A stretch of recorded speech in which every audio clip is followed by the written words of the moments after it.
right? So we're happy to be here with you and try to answer some of your questions and walk you through this. So the county auditors are required, once every 6 years, we're required to do what's called a sexennial update or a comprehensive revaluation. The last time we did a revaluation in Montgomery County was in 2020. You may recall, those were some of the highest values we've seen around the state at that time. And again, we don't, all counties don't do this at the same time, but we are part of a group of 42 counties that are on the same schedule. So we're doing an update this year. Greene County's doing an update. Hamilton County, Butler County, Darke County, Preble County. So, but Miami County did their update last year. Clark did their update last year. So Warren County will do their update next year. So we all have to do it, but we are on different schedules. So we have to do that once every 6 years, and then midway through that 6-year cycle, we're required to do a market update. So that's what we're doing this year, 2023. It's a market update. We call it a triennial update.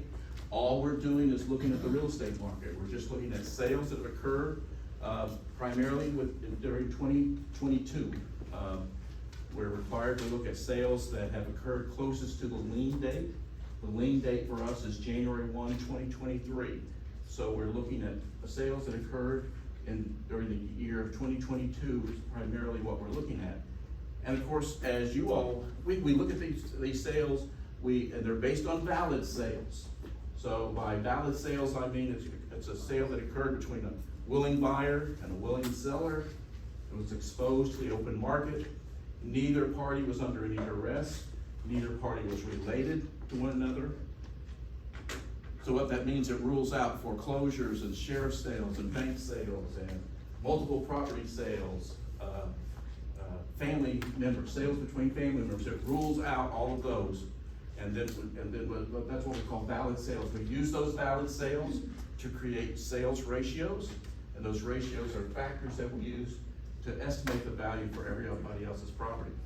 Now, we're talking about sales in 2022.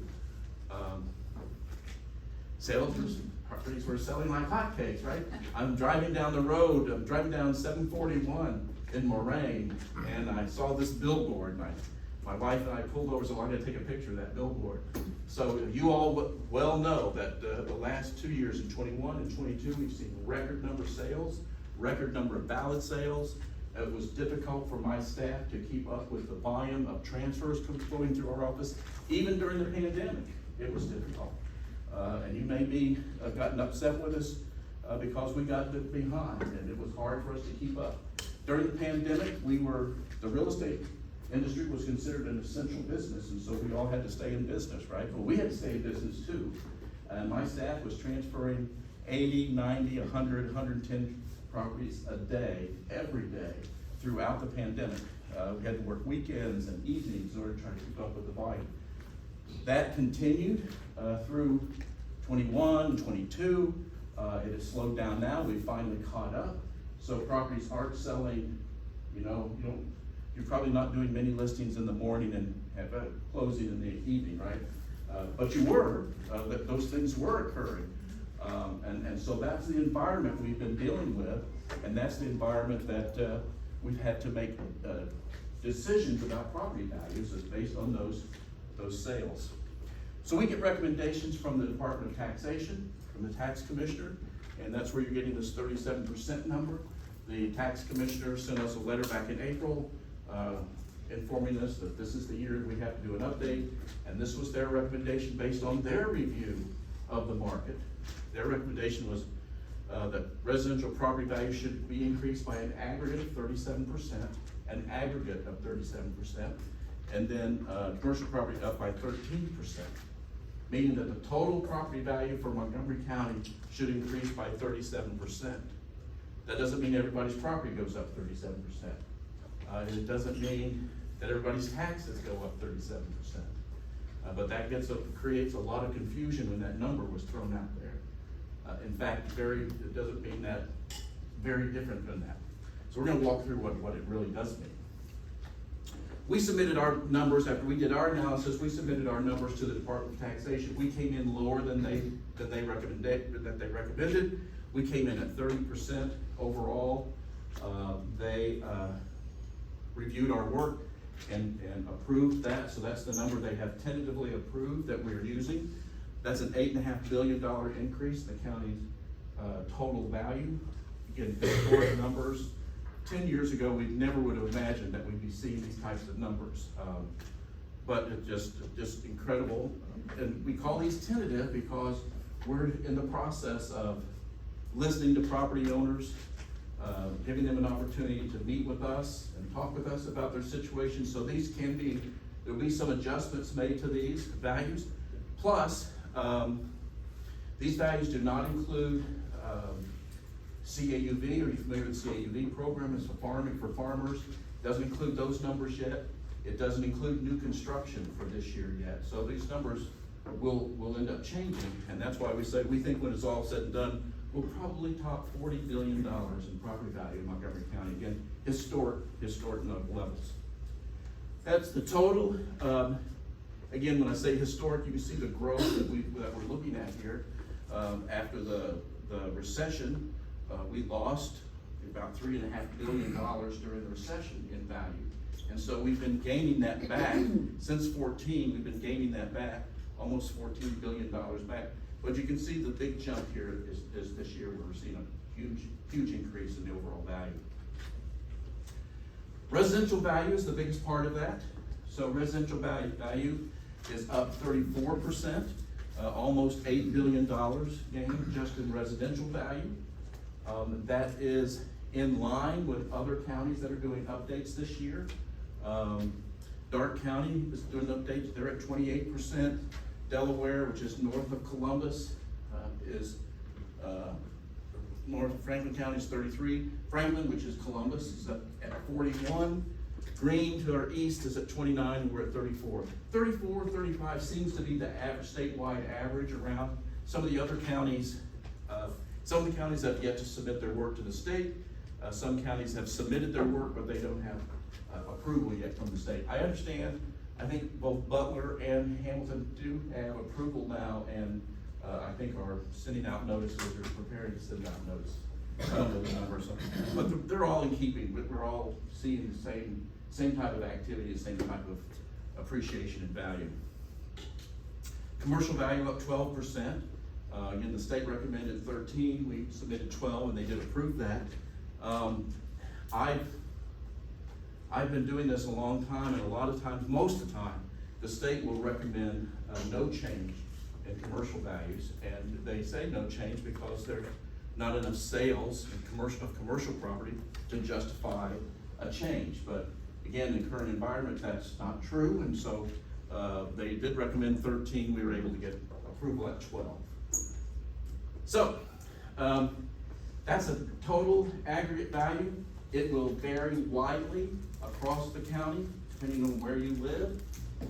So it goes from a low in Jefferson Township. They're seeing a total value increase in Jefferson Township of 17%, all the way to Perry Township at 48%. Some of us were in Clay and Perry Township last night, and that was fun.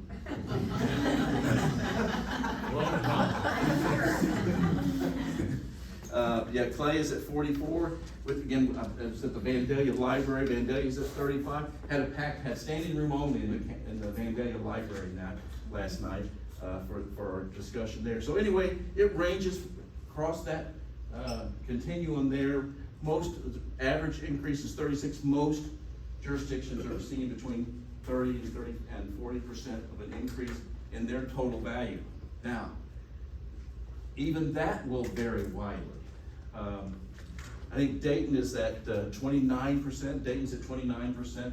I've been in some neighborhoods in Dayton where the value is only going up 4 or 7 or no change. We've had a few neighborhoods where we've had no change. We had 8 neighborhoods in the county where we actually lowered values.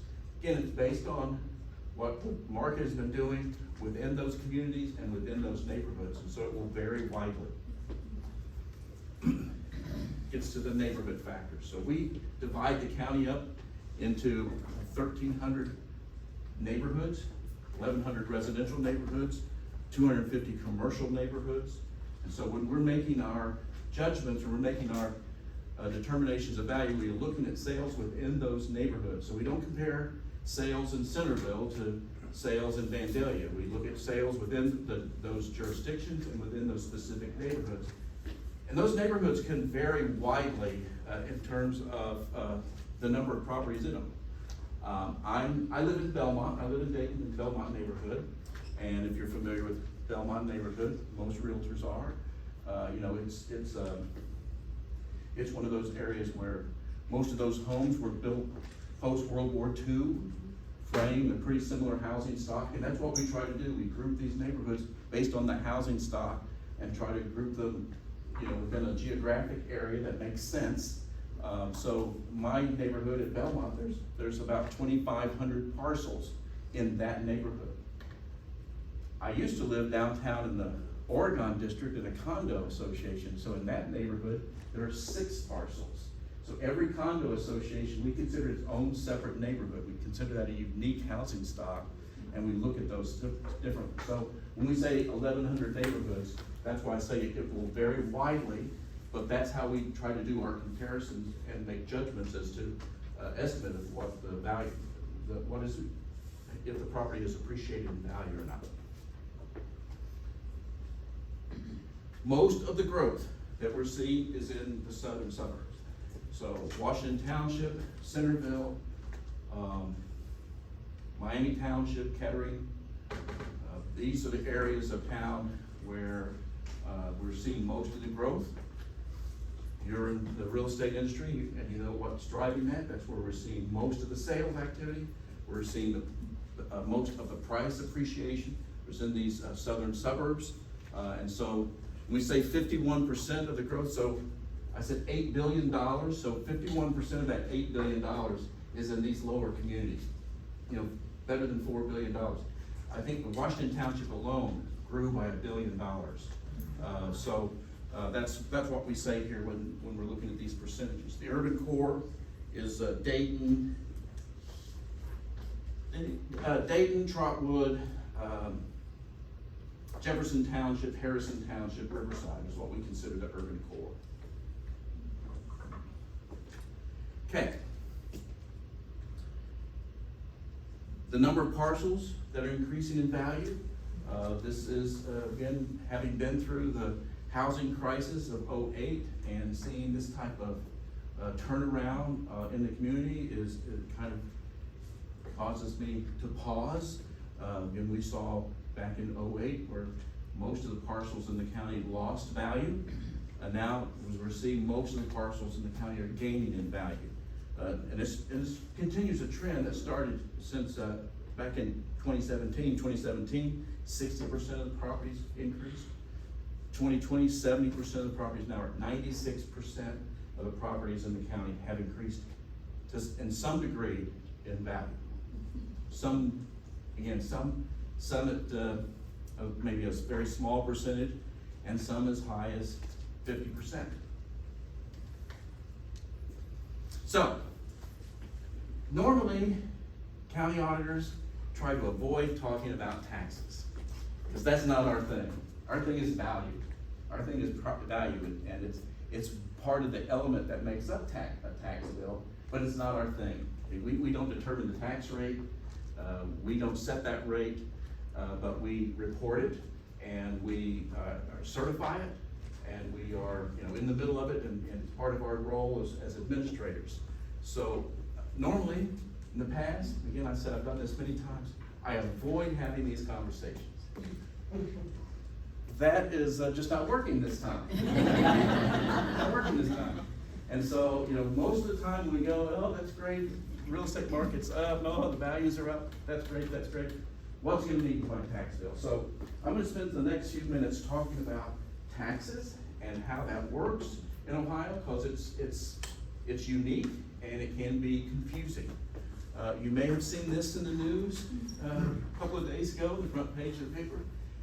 50 plus tax levies are on the November ballot in 4 counties, that's between Montgomery, Warren, Miami, and Greene. I think between those 4 counties, there are 50 tax levies on the ballot for various reasons and for various jurisdictions. So I think it's just natural that we should have this discussion, right?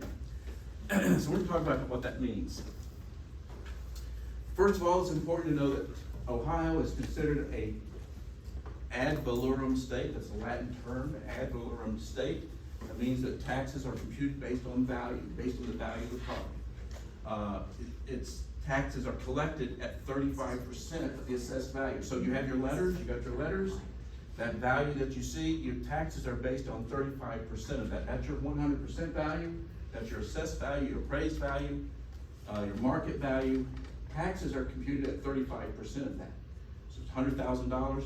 The taxes are calculated on $35,000, not $100,000. So that's kind of a basic thing to remember. That is in state law. It's throughout the state of Ohio. Every community, every county, and every community. Yeah, that group. That is what they use. 35%. It's not just ours. It's what's used throughout the state. What's its meaning or significance?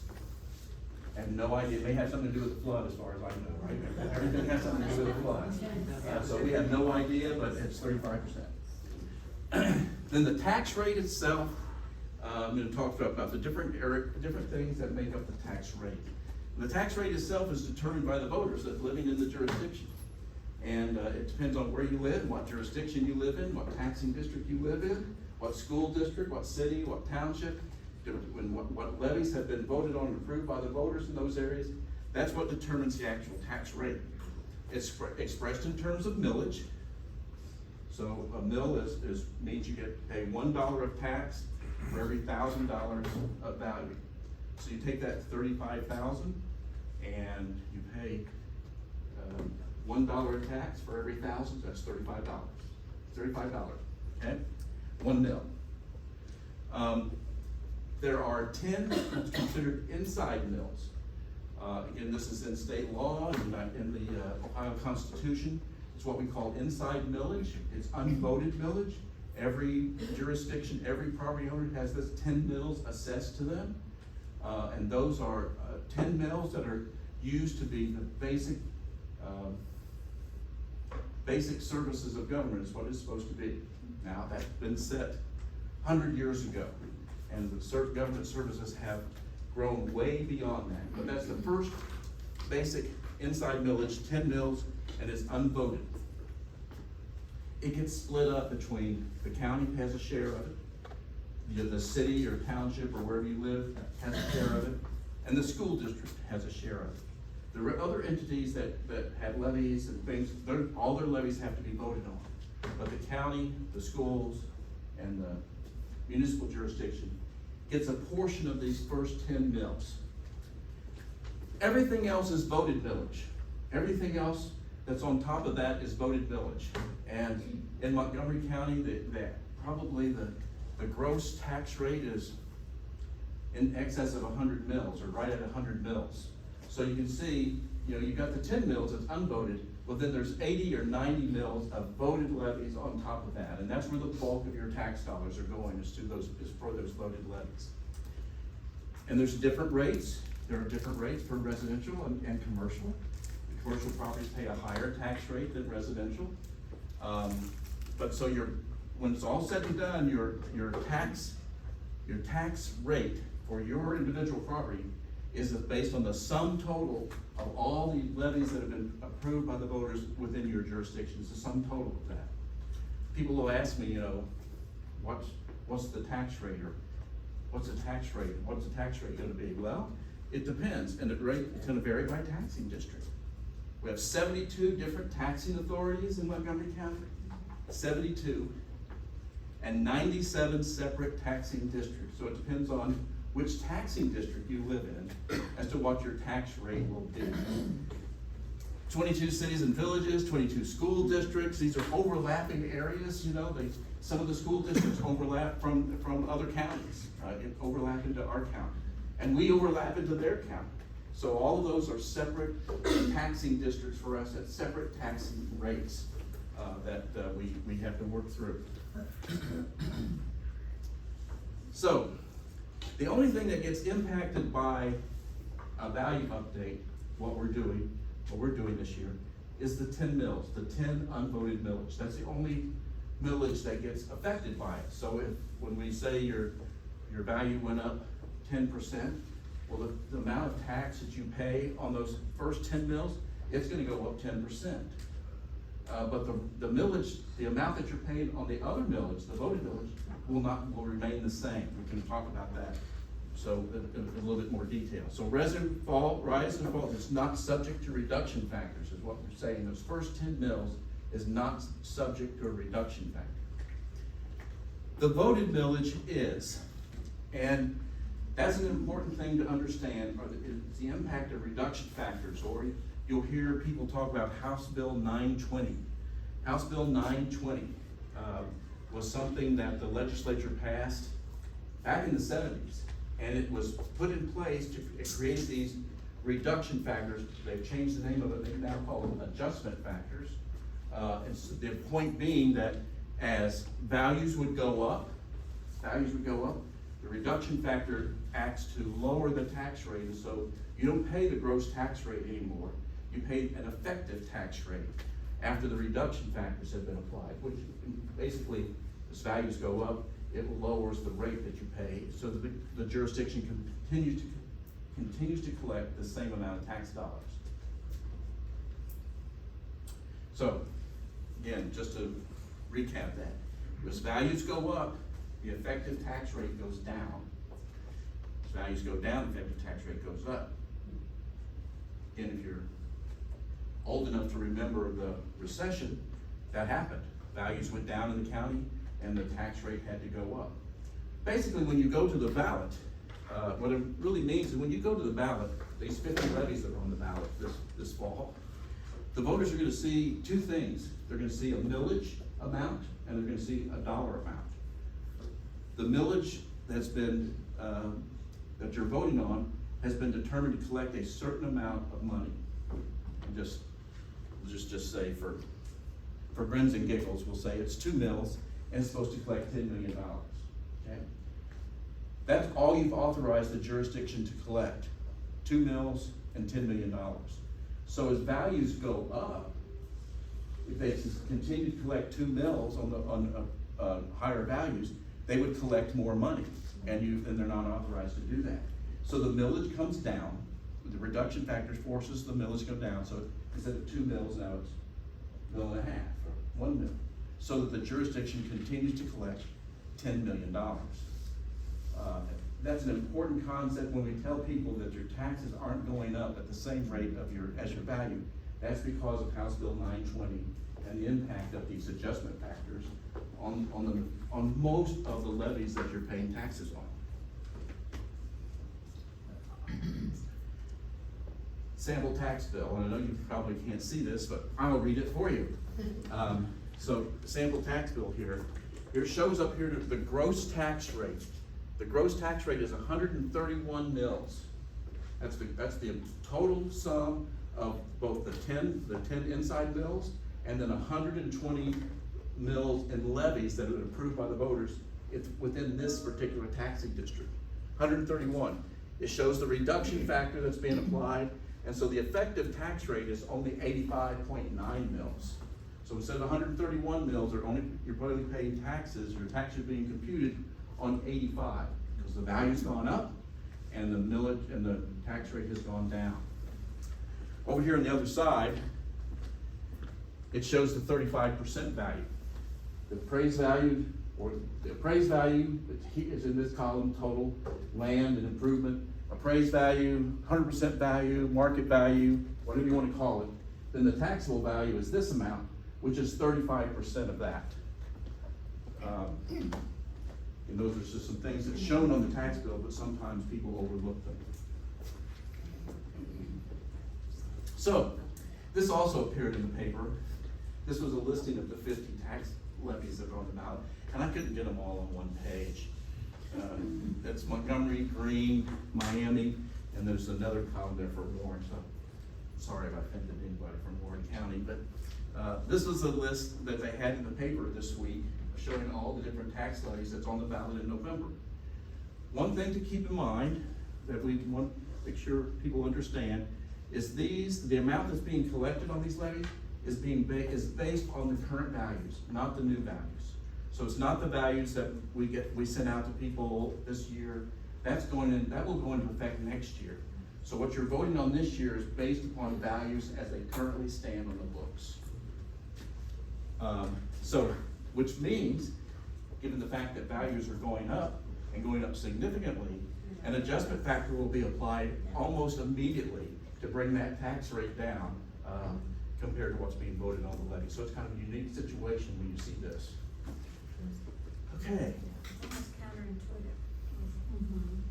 So, bottom line is, we don't want Snoopy to pass out. A 34% value increase does not mean a 34% tax increase. We are estimating that for most people in the county, you're looking at a 4 to 6% increase. Again, that's gonna vary because for a lot of people, won't see a 34% increase in the tax. And some people, believe it or not, some people, their value will go up and their taxes will go down. It just depends on where they live. If they're in any of those areas where there's a levy on the ballot, let's see, Kettering and Dayton. I think Kettering and Dayton both have no levies on the ballot. So those are big communities with no levies on the ballot. So a lot of people will, Taxes are gonna go down. well, I don't wanna make that promise. I don't wanna make that promise, because there's still the effect of the 10 mills, the inside mills. So they should still see some increase, but they won't be seeing 34. They won't be seeing 34. Okay. The next question we get from, where's all that money going? Where's all that money going? So I just throw this in here just real quick. Most of that money is going to schools. Most of those levies that are on the ballot are school levies.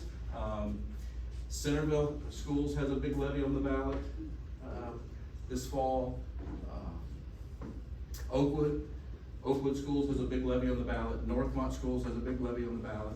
Vandalia has a levy on the ballot. So, most of those tax dollars that we collect, 60% of every tax dollar we collect goes to your local schools. Another 15% goes to human services. I had someone up at the library last night ask me, why does St. Clair Community College get 4%? Well, because they've had a levy on the ballot. They've had a levy on the ballot, a couple of them, and the voters have approved it, so they get 4%. So again, this is where the money goes. Again, the schools and human services are getting the bulk of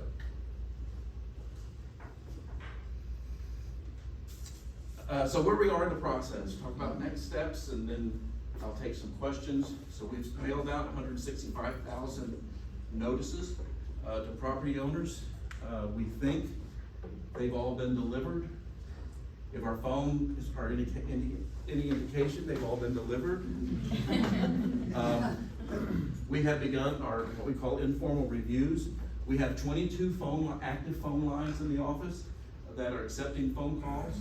When you call that office, you'll speak to a live person. There's not a recording or a computer. You'll speak to a live person. There's 22 phones that we're using. So far, we're in the process now of doing informal reviews. This is an opportunity for the property owner to talk with one of our appraisers, share any kind of information with them, get answers to their questions, share any kind of information about their property they think that we are unaware of or we should be aware of. If they've had a recent sale of their property, that they want to share that price with us at something different than what we have it valued at. This is an opportunity for them to share that kind of information with us. So that's what we're doing. We've had 2,000 of those have been scheduled already. We've gone through 700 of them. The other thing that is in this next steps of the CAUV, again, some people said you were familiar with CAUV. It stands for Current Agricultural Use Value. Those notices have not gone out yet.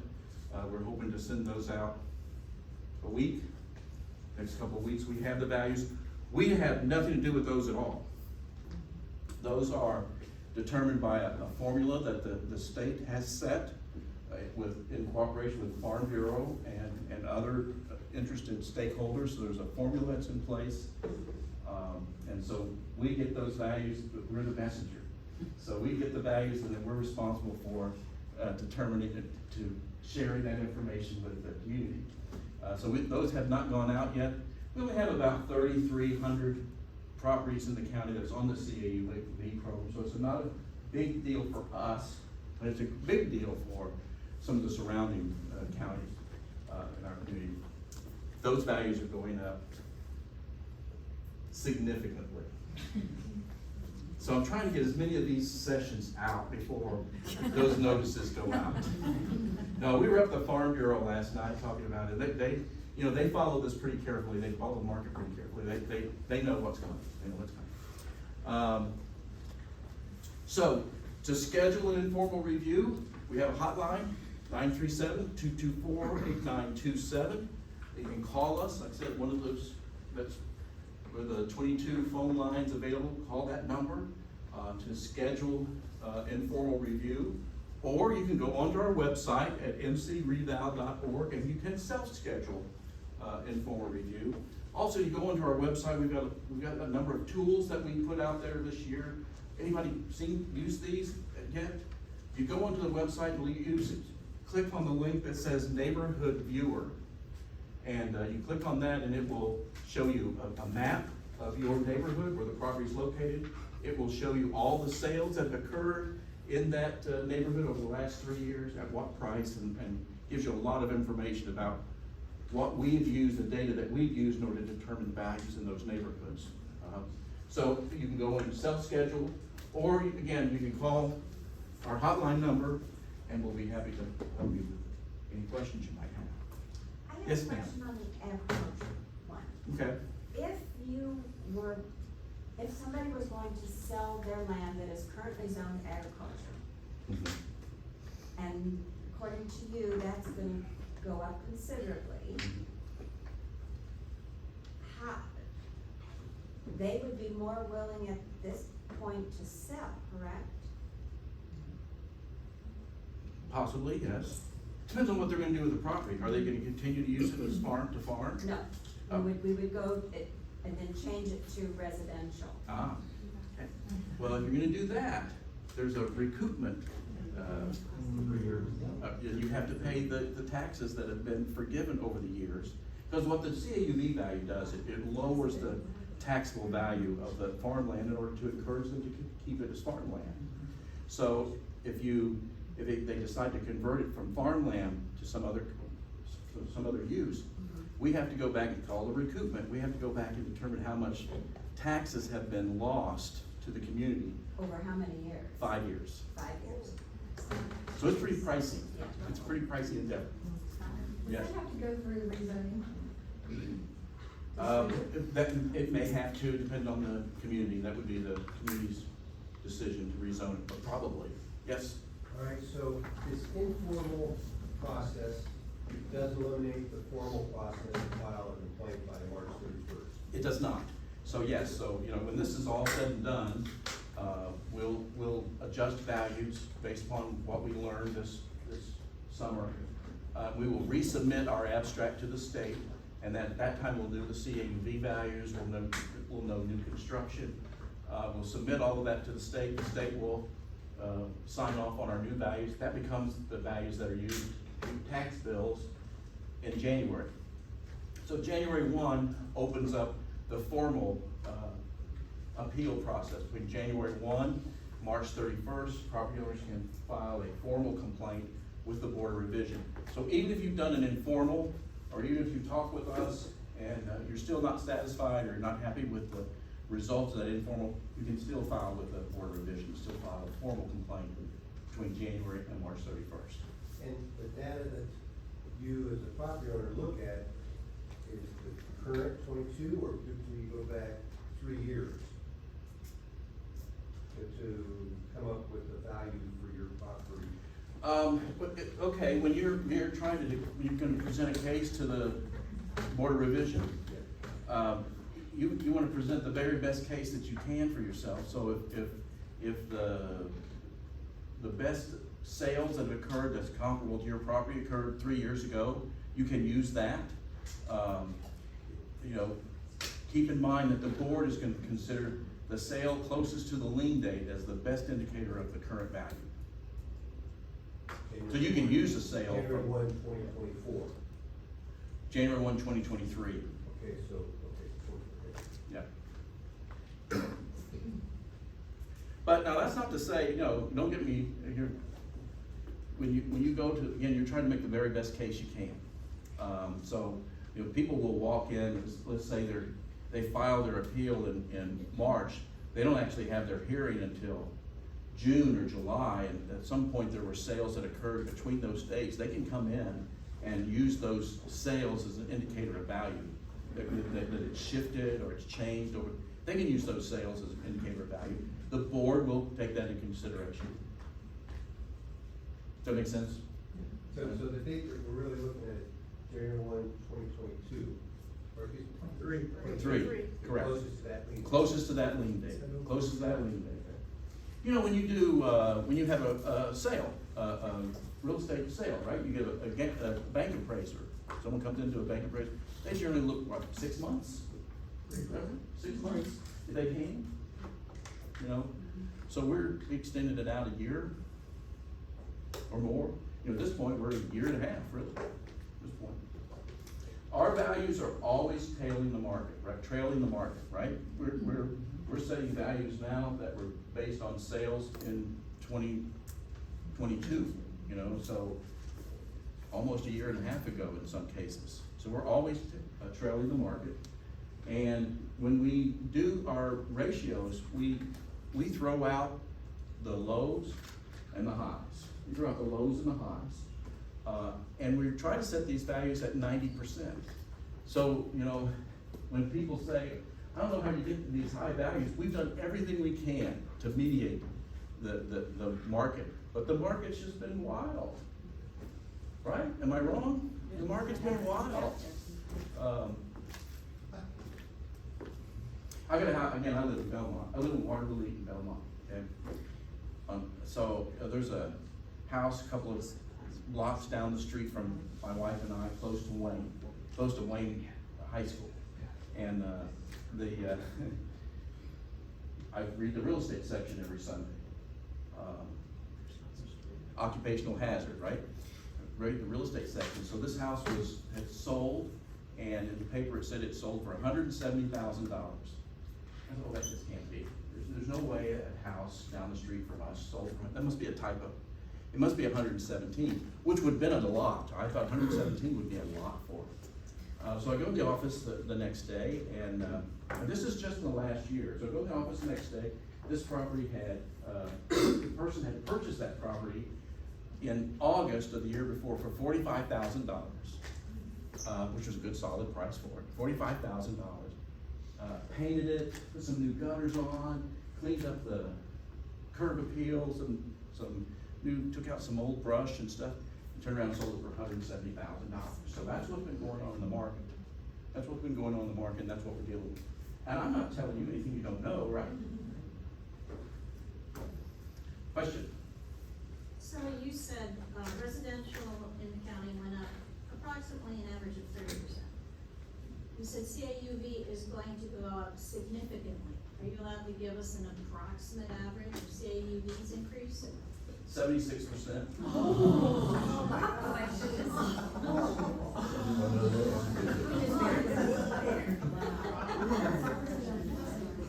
Now you got our attention, we're paying attention. Well, we can tell our homeowners that at least it's not that. So, it's 76%. Keep in mind that their value is like half of the market value.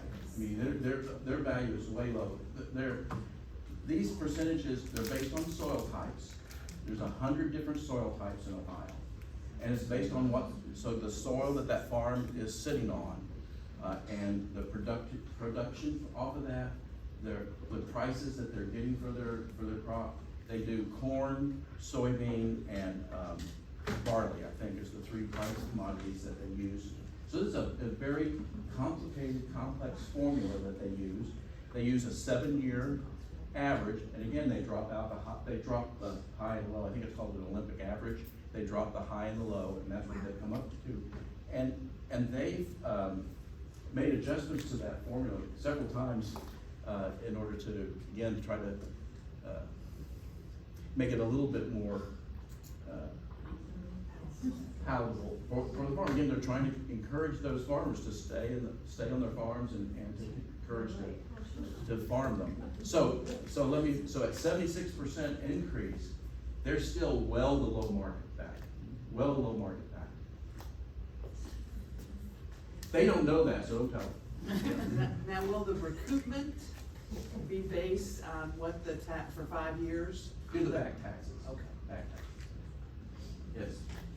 Okay, so, But you know, back taxes, again, they've been well below 50%, so it's gonna be a lot of money. And whenever they recoup, that's a lot of money. Yes. so the school levies, like Centerville, we passed a 5.9 levy in May, Mhm. and we got another 5.9 levy in November. So what's that gonna do for $100,000?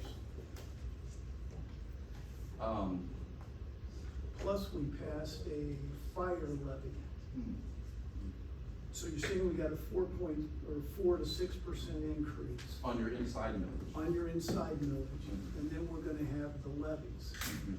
So what's that gonna mean for the people that live in Washington Township, in Centerville? I don't know. I don't know. I don't have that number in front of me. I get, the one I do know, it's probably gonna be, And are they both gonna be attached to the next tax bill? yes, if it passes. Okay, This says Centerville schools, if you pass this tax levy, it's gonna be $207 a year on a $100,000 home. An additional $207 on a $100,000. so we already passed one, so that's gonna be $400 a year. Yeah, For 100,000. for 100,000. It's pretty significant. Oh, it is. The one that really sticks out to me is the one in Oakwood. They had this in the paper, so, you know, I'm not speaking out of turn here. They've got a 7 mil levy, something like 6.9 or something, and, they had it in the paper that they estimate that will raise taxes on a $100,000 home by about $247 a year, $250 a year. Now, the problem with that, there aren't many $100,000 homes in Oakwood. The average value of home in Oakwood is $400,000. So you're talking about a $1,000 increase on average. But, you know, they're very proud of their schools, and they generally have raised the value. They have the highest tax rate in the state, school tax rate in the state in Oakwood, so. Yes. Did you have a question? You had a question? I just wanna say, thanks so much for this presentation, because I don't know about all of you, but I certainly learned a lot and feel a lot better about being able to explain this to, you know, our clients and helping them wrap their brains around it. We all know that certainly, you know, school districts and the support of the school districts matter as far as property value, and just like everything, the prices of paper and heating and all of those things go up. So we know that this is just a part of life, but this has definitely helped give transparency, and so appreciate your time coming out today and help us with that. Thank you, and, you know, I mean, some of these sessions I've been to, people are, what are they doing with all that money? They don't need that money, they don't need all that money. And I've told them, I think if you go talk to the school superintendents or the principals or the teachers, they'll tell you they need the money. And they can identify what they need that money for. Yes? All right, one final question, on the formal complaint, Yes. what's the best you can arm your sellers or your Oh, sure. owners with? I mean, they come to, I can't tell you how many, you may have got thousands of calls, you might have hundreds of calls, where they're asking us, this is they bring fee simple appraisal, comparison, you know. We- argument, they only pay this much for it. Sure, we don't, people ask, should I go get an appraisal, should I go get a professional appraisal? And you can do that. We don't necessarily recommend that, because you're gonna spend upward of $500-600 for that. And we don't think that in most cases that's worth that. How much weight is that though? If you bring that in, it. Just because it was done recently on one line. Correct, so it's meaningful, but I think that's why your clients, you're hearing from your clients, a market analysis from a local realtor is just as meaningful to us. Going online to our website and looking up the recent sales that occurred in that neighborhood and bringing those to our attention is just as meaningful to us. You know, if you do a bank appraisal, you have a fee appraiser come in and do it, you know, they're gonna go inside the home and they're gonna identify things that we don't know. We don't know. Very few people ask us to come inside their homes. Imagine that.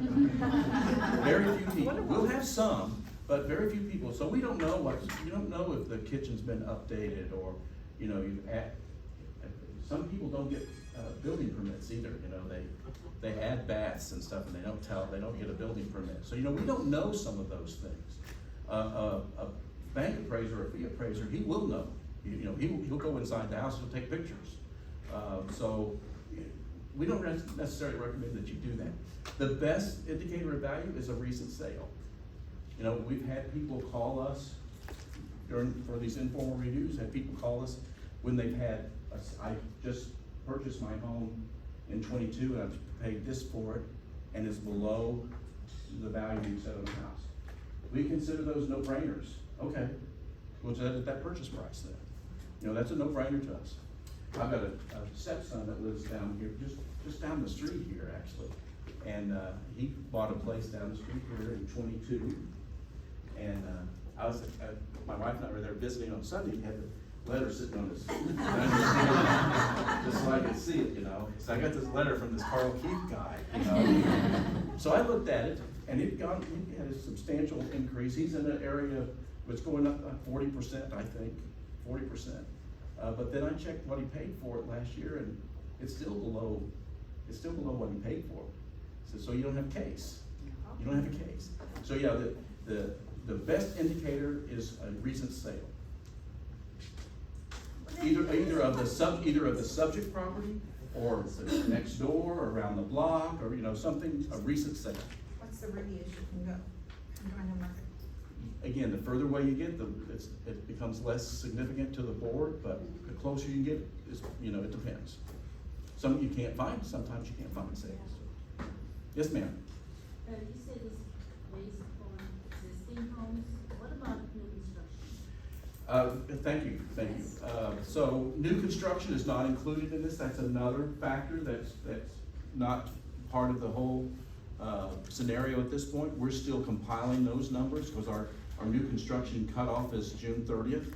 So we're still adding those two. So that, when I say we'll get to $40 billion, that new construction will be a big part of that. So that's not part of this scenario. Those are being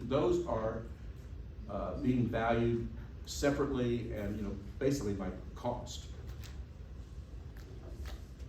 Rather than market, they're being valued by cost. Yes, ma'am. So then, if you finish building a house and say in December, and could they bring in could the builder give them, I mean, they know what their cost sheet is, can the builder give them their cost sheet and they could bring it in and say, wait a second, you know, we didn't pay quite as much as you're saying we did, and that would they could get that reduced? I just don't know what we tell the people that are coming to. Yeah, but of course, December wouldn't work, but, Right. did you say why? No, I said it right. December wouldn't Yes. work. So it would have to be something that was completed and constructed by June of this year. Okay. Now, if it's half completed, we may pick it up half.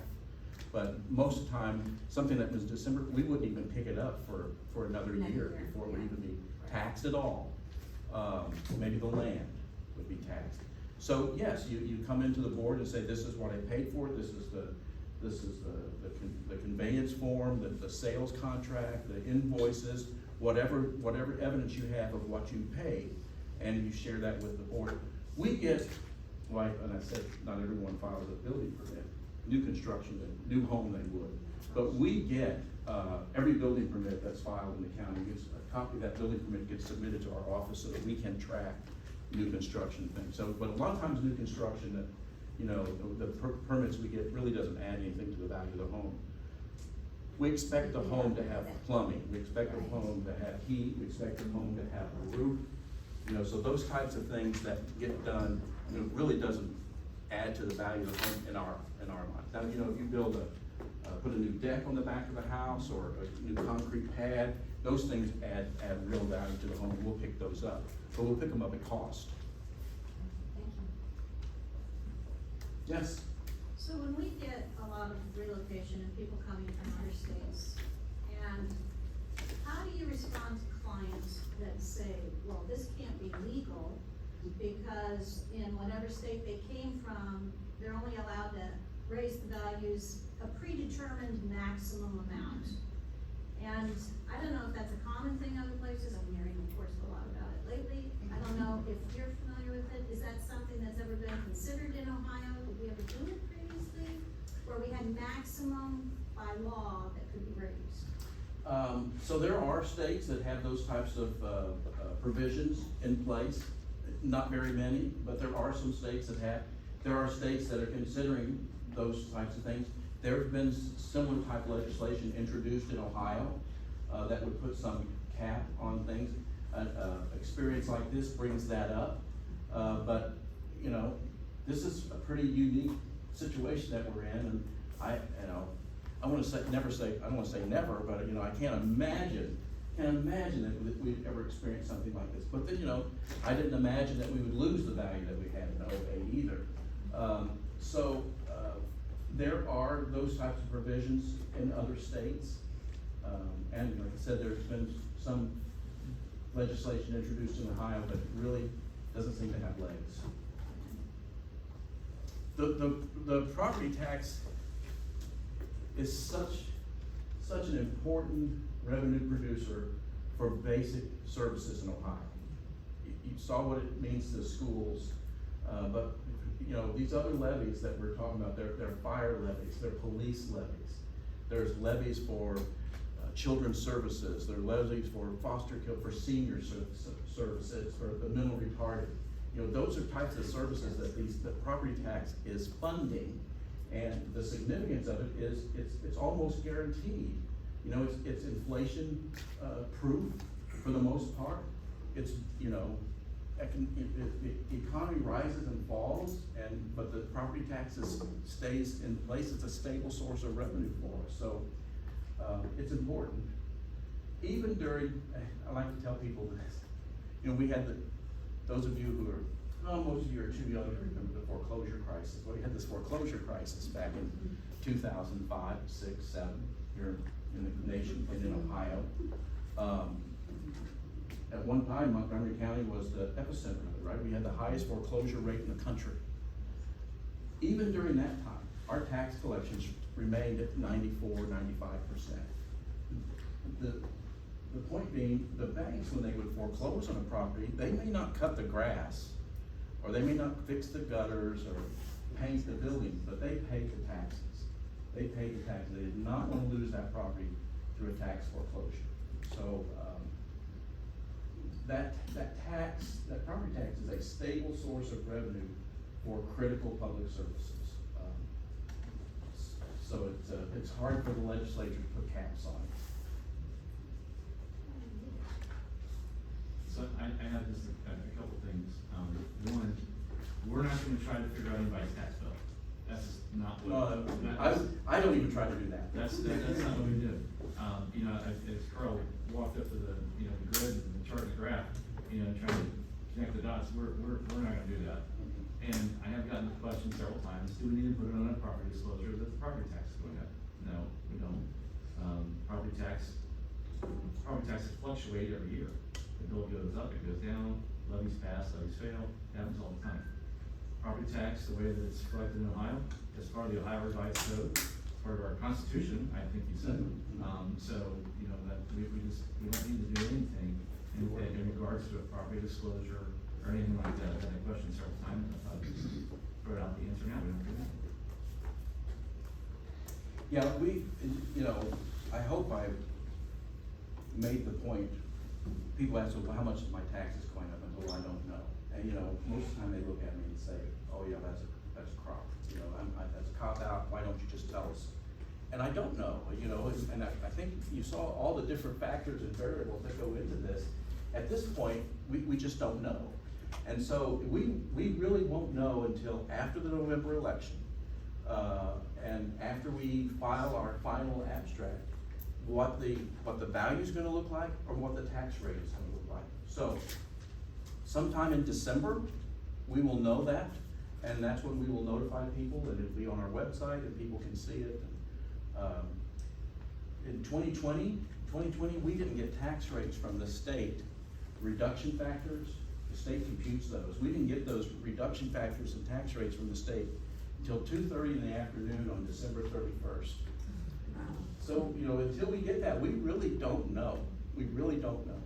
But once we get that, we try to be as transparent as we can, put it on our website, and that becomes very public at that point. This has been very informative. Well, thank you, I hope so. I'm trying to Thank you. Thank you.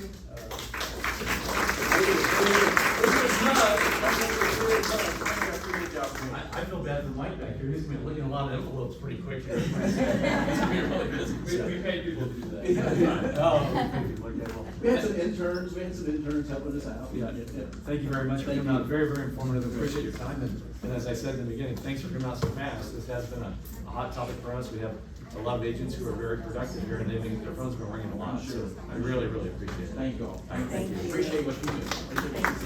You know, the real estate industry is a huge economic engine in the community, and I appreciate that, and so what you do really makes a big difference in the community, so thank you. Thank you. All right, so, we will meet again in a couple weeks, but, the most important thing to me is inventory, we're not gonna go person by person. But if you've got a hot listing coming up in the next 2 weeks, short time frame, the next 2 weeks, tell us all about it right now, and we're gonna start with Michelle. And you can pass if you want to, you can just go to the next person. Okay, I have a listing in Inglewood coming up, 3 bedrooms, 2.5 bath ranch. Yes. It was probably be in the mid threes, 3,100 square feet. Here, sit here.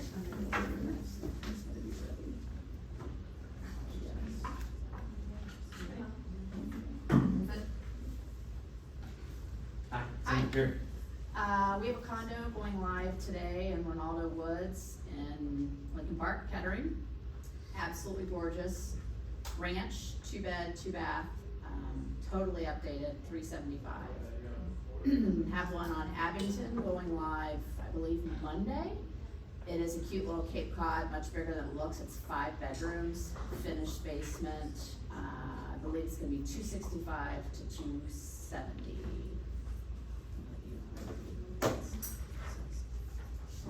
One in Oakwood, a 2-story finished basement, 2-car, 350s. And West Carrollton Ranch with a basement, all redone, taken to the studs, 2-car, it's a wow. And Kettering Ranch. How much is the list here? Oh gosh. I'm trying to remember, I can't remember. That's okay. It's like, Sorry. it's like over the top for the neighborhood, yeah, for sure. All right. Kettering Ranch, finished basement, 4-season room, all redone, top to bottom, 2-car. And I'm seeing her at noon, but I think it's like $390-ish. But I mean, I'm talking a new master bath, took out walls, I mean, just, it's like, oh my God, yeah. Okay. Pass. Pass. Pass. Pass. Pass.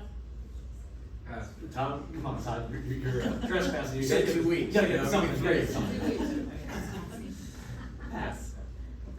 Tina, Pass. Tony. Keep going. Help. I have a retail building on Needmore coming up today. It's 2,000 square feet, I'm sorry, it's 1,100 square feet for rent for $2,000 a month. Or for sale, the building's for sale as well. And it has 23,000 cars that go by a day. So if you have anyone that needs a place, let me know. Sam? Yeah? Papa? No, no, no, okay, Jim?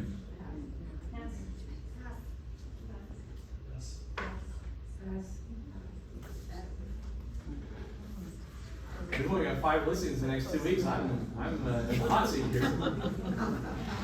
I better take all the food home with me, because I'm gonna need to go to the grocery store. All right, I know somebody's holding out on me, so we'll let you slide this time, but, all right, appreciate everybody coming out, have a great day, thank you.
When I was over there,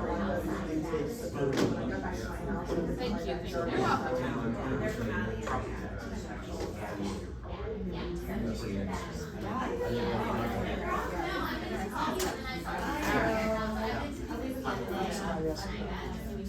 Oh, I'm sorry. No, you tell me, you tell me. Well, actually, Austin replied, like, after you we got. Thank you. You're like, okay. We've got something on Whitebrook coming.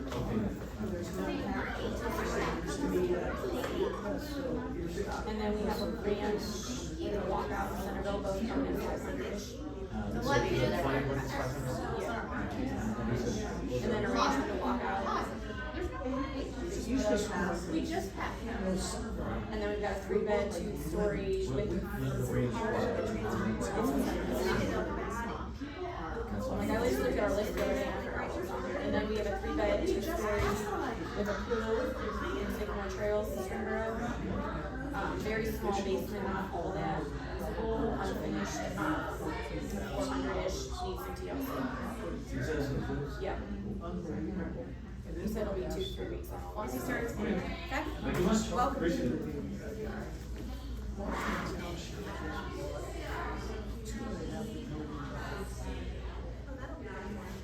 It's the kind that you have for high rises. You only have one high rise. I know, I work. Higher. Yeah. Nearly. And you know, people do say that you would have if you had a high rise. It's one of those big ladder trucks, it takes 2 people to do it, it's a 2.5. So it's like, why do you buy something if you got one building? It's like over 3 or 4, and that's over the corners. I'm all about cost and lens, but when you start picking frigates and shit, Yeah. I'm like, and if you think that's not going to affect our sales, I'm not bitching about the prices that are right now on taxes. It is what it is, there's nothing, I know, I mean. You take care. I will. I sent you the pictures from Colonel. Thank you. That's in Canada, they're taxing. Where is your ranch located that's going on the market? Which range? 390-ish, with one day. Okay, okay, it's nice though. Down meeting,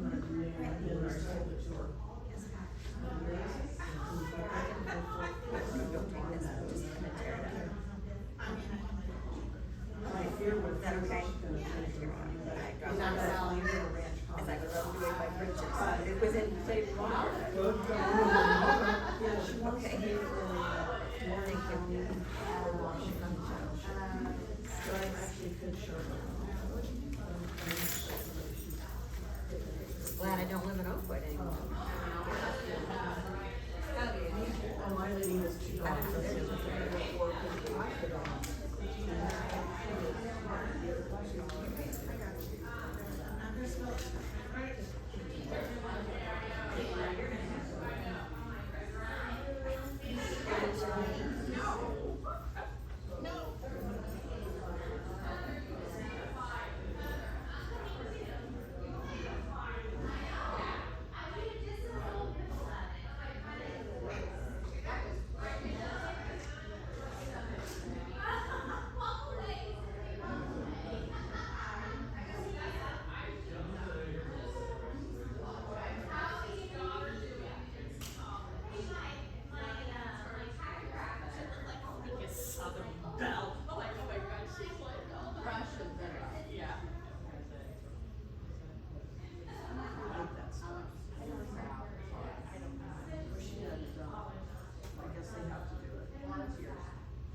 Is it because they don't like doing so many people in their little?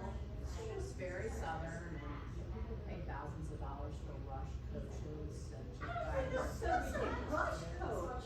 She's not finished yet. I mean, it's gonna be the longest. She's open-minded, and she really is. She was devastated. So It's a terrible way to start they school. moved in Wednesday. We moved in Wednesday morning. They picked them up at 5 o'clock on Sunday night. They were there till 11 o'clock that night. They had to be up at 6 a.m. every morning. They walk everywhere. It has been 105 degrees. It goes all day long. They're exhausted. They've totally lost sight of what they're there for, which is school, to go to school. Like that isn't even on their radar. They gave them today off. As the first day they haven't had to be up at 6 a.m. I had no idea, I mean, see, I'm being up here, I didn't even That's know what I've that been was trying to stuff. explain to her. So the first round, she was thrilled. She got asked back to 10 houses, and her mom got asked back to 2. And then you go visit those 10 houses, and then the next day the next round she only got asked back to 3. You could get asked back to 6. Some kids got asked back to nothing. And so it's just, they talk to you for 20 minutes. I said, listen, they do not know anything about you. They've talked to you for 20 minutes. Like, you cannot take this personally. And it's so personal.